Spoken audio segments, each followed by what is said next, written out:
Vamos falar de Rogi Pariksha, né? Então, eu sempre gosto de começar com essa citação do Charaka. Um praticante de Ayurveda que não consegue entrar no corpo de um paciente com a luz do conhecimento e compreensão nunca poderá tratar doenças. Ele deverá primeiro estudar todos os fatores, incluindo o meio ambiente, que influenciam a doença, e depois prescrever o tratamento. É mais importante prevenir a ocorrência de doença do que procurar uma cura. Então vejam que o Ayurveda sempre ele fala da medicina preventiva, dos cuidados preventivos. Aonde entra isso? Boas práticas alimentares, boas práticas de estilo de vida. Então, vida louca não vai trazer saúde. Ah, mas Antônio, eu fui numa balada hoje. Não é problema. Quando você tem uma vida equilibrada, uma saúde equilibrada, um outro exagero, o corpo consegue absorver. O problema é que o corpo não vai absorver se isso se perdura, se mantém por muito tempo. Então, vai gerar um desequilíbrio, esse desequilíbrio pode se agravar e pode se instalar uma doença na pessoa. Não é isso? A gente sabe disso, né? É quase como uma doença profissional, uma LER, né? Ah, eu fico numa cadeira todo torto lá por 3 anos. Vou desenvolver um problema de coluna, um problema de pulso. É natural. Então, é muito importante a gente ter isso em mente, que a gente, muitas vezes, você pega um paciente novo que está com um problema pontual que é reversível, se for reversível, mas você vai atuar o quê? Na manutenção da saúde para evitar que isso se agrave, onde? Ensinando esse paciente boas práticas de saúde, de hábitos e de alimentação, e uso de alguns antídotos, né? Alguns chazinhos que são fáceis de fazer. E é claro, por isso que eu falo que é tão importante a gente ter essa visão de você entender o paciente, compreender ele, não só... Por isso que a gente não pode se valer de exames de imagem. A gente vai fazer uma avaliação como uma PICS, uma prática integrativa e complementar de saúde, que é o que podemos fazer como terapeutas Ayurveda no Brasil, certo? Nós podemos até falar sobre isso em outra ocasião. Muito bem. O que é Rogi Pariksha? É o exame do doente, é o exame, é o processo de examinar o paciente. E é o passo inicial para se definir o plano terapêutico mais adequado. Claro, primeiro tem que examinar. Se eu coletar as informações corretas, fizer uma observação precisa nesse meu paciente, eu vou poder entender esse paciente. Quando começa a consulta ou exame? Vou contar para vocês. Quando o paciente entra em contato com vocês. A dinâmica das mensagens, a pressa, o ponto de vista, você já vê como é que o paciente funciona. Depois, como ele entra no consultório, como ele senta, como ele se expressa. Isso são elementos do paciente que você infere o que está naquele paciente ocorrendo naquele dia. O paciente não lembra de nada, o paciente fala e não concretiza nenhuma frase, mistura ideias, o paciente tem dificuldade para expressar suas ideias, o paciente é muito agressivo quando vem à tua consulta, é muito comum você ter pacientes agressivos, né? O que você quis dizer com isso? Eu vim aqui porque a minha esposa pediu, ou meu esposo pediu, ou minha companheira, meu companheiro, né? Então, você vai ter que entender, tudo isso fala muito do paciente. Então, assim como você vai ver a dinâmica de troca de mensagens, como é que ele respondeu às perguntas que você fez, como é que ele reagiu ao toque, como ele se expressou, tudo isso já faz parte do exame do paciente, né? E é claro que além desse exame ser rico de informações, sem um diagnóstico preciso, eu não vou poder tratar o paciente certo. Então, por exemplo, o paciente está com diarreia, vou falar um absurdo, e você dá chá de sene para ele, que provoca mais, né, mais descarga do intestino. Você está dando um tratamento, um diagnóstico errado, você está usando uma erva errada para ele. Então, o que acontece? Aquele diagnóstico foi errado, porque daí você foi fazer o plano terapêutico de uma forma errada também. Você inferiu incorretamente. Então, o diagnóstico, isso ocorre. E não é complexo fazer um diagnóstico preciso. Não é uma tarefa simples. Então, o que nós temos que fazer? Se munir do máximo de informações, inclusive não é vergonha nenhuma. Por exemplo, Hoje nós podemos até falar nos próximos encontros, se vocês quiserem, sobre consulta online, técnicas de consulta online. Mas o paciente manda uma foto da língua e você vê uma marca na língua que pode indicar um problema. E o paciente não referiu a isso. Custa você escrever para ele e perguntar, esse problema, assim, o que pode ser? Você já não teve alguma queixa? Falou, acho que tive isso aqui, sim, assado, esse era um problema, eu realmente estou com um problema no coração, eu estou com uma arritmia, ou eu estou com um problema no pâncreas, eu estou com um problema assim, assado, no fígado. Isso pode ser um indicativo. Então, às vezes você pode voltar ao paciente para confirmar algumas coisas. Ou, dali um tempo, você faz um acompanhamento e o paciente fala para você, como mencionei no começo aqui da nossa conversa, né? Eu esqueci de te falar que eu tenho esse problema já faz anos. E aquilo desconstrói o teu diagnóstico inicial e você tem que, talvez, voltar para repensar. Mas faz parte do processo de ser terapeuta, né? Muito bem. E como um bom diagnóstico, né, e levando em consideração outros fatores, como a força do paciente, claro. Isso são coisas que estão no clássico. Força é bala, né? Como que o paciente está sobrevivendo? Qual que é a força do paciente? Então, por exemplo, eu vou tratar o Yuri. O Yuri está lá só com um problema, tá com azia, está com refluxo, então ele vai lá, um chá, mas ele tem força física, ele está bem. Você pode fazer um tratamento, pedir para ele fazer uma restrição de alguns alimentos. Agora você já pega um paciente que está debilitado psicologicamente, está enfraquecido, já está muito doente há tempo, isso denota que você tem que fazer um tratamento mais suave, mais sutil. Inclusive, isso está nos próprios livros, né? Que a dose do remédio vai depender da força do paciente, da capacidade digestiva do paciente.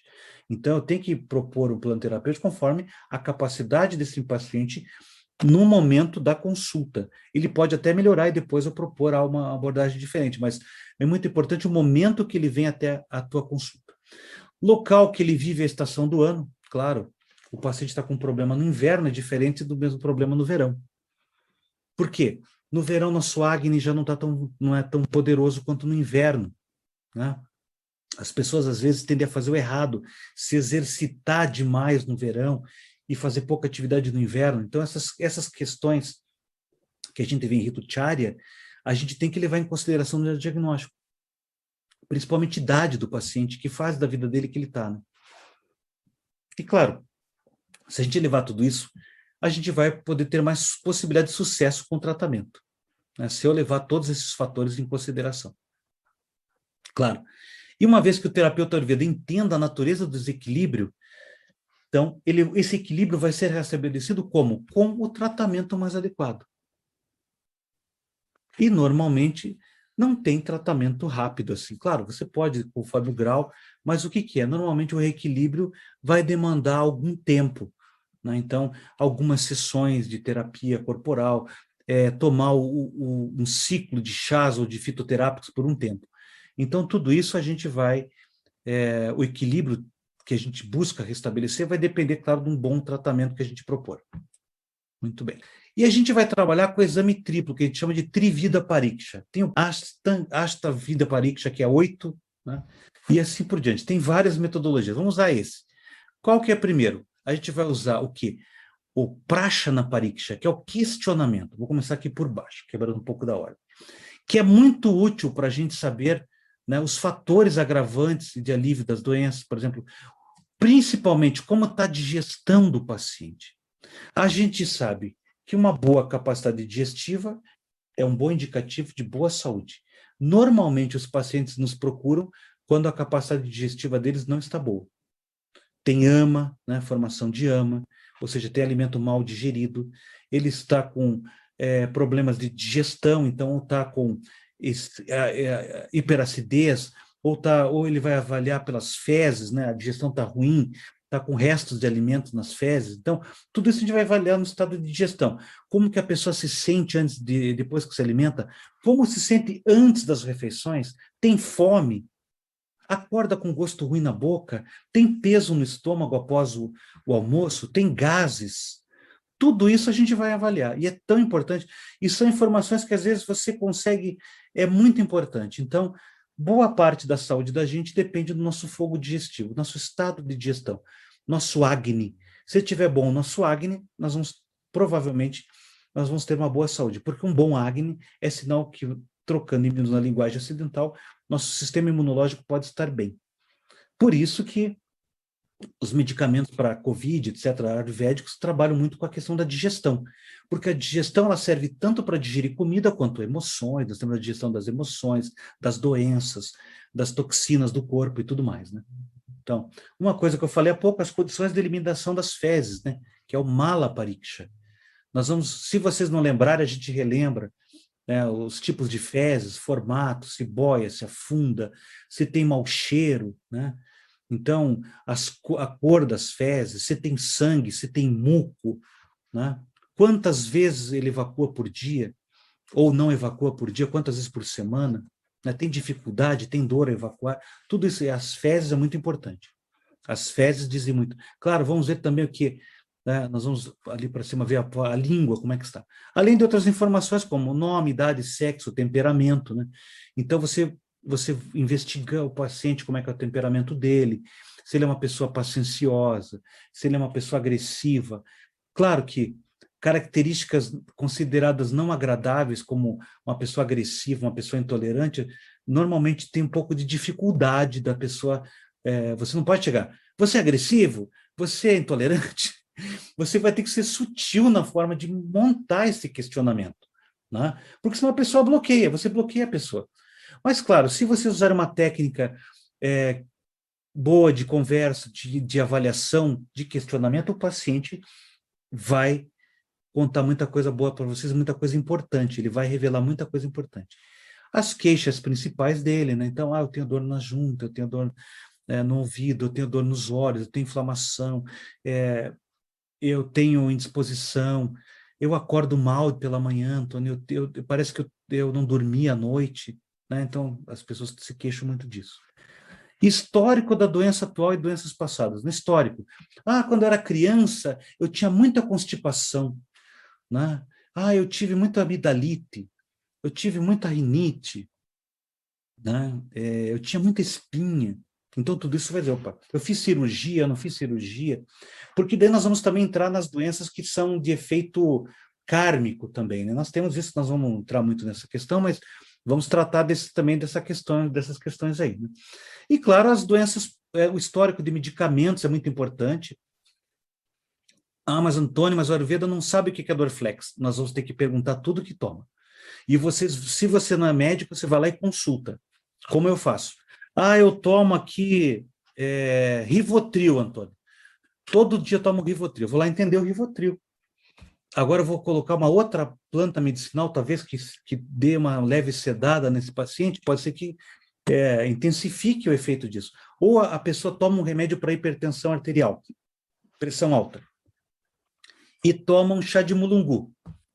O chá de mulungu ele pode baixar a pressão da pessoa. Daí a pessoa passa mal porque o somatório de mulungu com remédio para hipertensão agrava a questão de baixa pressão demais da pessoa. Tudo isso é importante.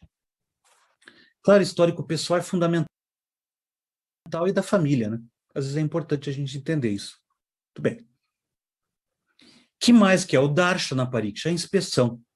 A gente vai ver a cor da pele, a estrutura, né? Então a pessoa fala, mas por exemplo, uma pessoa cafa vai ter uma estrutura óssea avantajada, bom um ombro, o joelho da pessoa, né? Lábios grossos, você vai perceber que ela tem um cafa de prakriti ali, né? Eu tenho um vata, mas o vata tá, por exemplo, a pessoa está com obesidade e é vata. Muito comum. Você vai ver nas articulações, ela tem o tornozelo, os ossos finos e está com aquela corpanzil. Então, no fundo, ela é o quê? Ela é uma pessoa que está com excesso de metadato, está com excesso de gordura corporal. Temos que ver isso aí. A forma da língua, né, que é bem importante. Os olhos dizem muito. Os olhos estão secos, a língua como está. A língua diz muito, né? E, claro, tem os traços faciais, né? Mas a gente hoje não vai poder fazer selfies, né? Então, mas a gente pode usar também. E nós temos o Sparshana Pariksha, que é a palpação. Então você vai, hoje não é impossível, mas você vai perguntar, por exemplo, às vezes o paciente se queixa de, eu sinto muito calor no pé, mas você pega no toque teu, o pé é frio. Ele tem a sensação de calor, mas, vamos dizer, fisiologicamente o pé dele não está quente, está frio. Então isso é muito importante. Claro que tudo isso em tempos agora de assédio e tudo mais, a gente sempre tem que pedir licença, explicar para o paciente. Então, hoje, em tempos de consultas online, você vai fazer o quê? Perguntar para ele como é que né, a temperatura, se ele dorme de meia, se sente calor no pé, como é que está o suor, etc. Você vai tentar entender. E se você puder tocar a pessoa, você vê principalmente apalpar o pé, a mão, ver se tem inchaços, né? Consistência, partes do corpo que doem, né? Então, isso é muito importante. E claro que tem o diagnóstico do pulso, que é o Nadi Pariksha. Mas o Nadi Pariksha, ele é um modo muito avançado de diagnóstico pela base de conhecimento que nós temos. Então, às vezes, as pessoas se emocionam vendo o Dr. Vasantilade fazendo a de Pariksha lá e dizendo como é que eram os ancestrais da pessoa com essas doenças. Isso é uma cultura que vem de gerações de Vaidyas na Índia, especialistas. Então, tem gerações de especialistas em Marma Chikitsa, que é o tratamento com Marma, gerações de pessoas especializadas na Dipariksha. Então, mas a gente pode ver, por exemplo, eu acho que a Marcela estava nessa aula que eu dei de diagnóstico do pulso, estava, né? E eu falei para uma moça, nossa, teu pulso está estranho, tem alguma coisa. E ela falou, não, eu tenho um problema de... ela fez hemodiálise muito tempo e fazem uma junção de artérias para fazer para a pessoa não ter que ficar toda hora colocando, eles fazem uma fístula, né? Eu não sei se é o nome correto isso, mas a fístula para poder fazer hemodiálise, para facilitar. E o pulso dela estava diferente. Isso, uma fístula, exatamente. Então, o pulso dela estava diferente. Eu percebi isso sem ela me contar. Olha, no pulso. Então, eu posso perceber arritmias cardíacas, coração acelerado, pulso muito fraco. Por exemplo, eu tive uma pessoa que sofre de uma síndrome que todos os vasos sanguíneos se inflamam. E uma doença que dizem que as pessoas não têm pulso. O pulso é muito difícil da percepção.